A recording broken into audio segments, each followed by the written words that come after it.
আমি অল্প করে উস্তা চিংড়ি ভাজা করলাম। উস্তা চিংড়ি ভাজা করার জন্য আমি 250 উস্তা নিয়েছি। এখানে উস্তাটা একদম চাকচাক করে কাইটে তারপর উস্তার বিচিগুলো ফালে দিয়ে পরিষ্কার করে ধুয়ে আমি হলুদ লবণ মাখিয়ে রাখছি 10 মিনিট।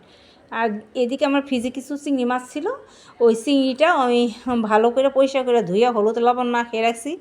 মাখিয়ে রেখে আমি কড়াইতে তেল দিছি। আমার তেলটা যখন গরম হয়ে গেছে তখন কিন্তু আমি চিংড়ি মাছটা ভাইজে নিছি। চিংড়ি মাছটা কিন্তু বেশি ভাজা যাবে না, সামান্য হালকা ভাজলেই হয়ে যাবে।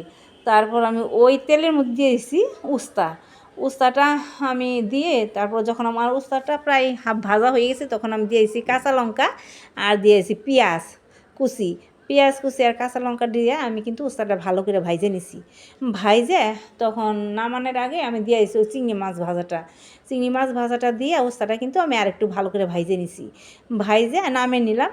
আমার এই চিংড়ি উস্তা ভাজা রান্নার রেসিপিটা যদি ভালো লাগে থাকে পেজটি সাবস্ক্রাইব করে আমার ভিডিও একটা লাইক করবেন।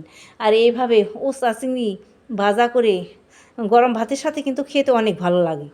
এরকম করে উস্তা চিংড়ি ভাজা করে খেয়ে দেখবেন কত ভালো লাগে। আর উস্তার মধ্যে হলুদ লবণ মাখিয়ে রাখলে কিন্তু উস্তার তিতেও জলটা বের হয়ে যায়, উস্তাটা বেশি তিতা লাগে না।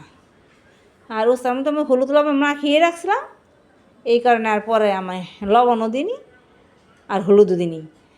একদম শুধু খালি পেঁয়াজ দিয়ে আর ভাইজে নিলাম চিংড়ি মাছ দিয়ে।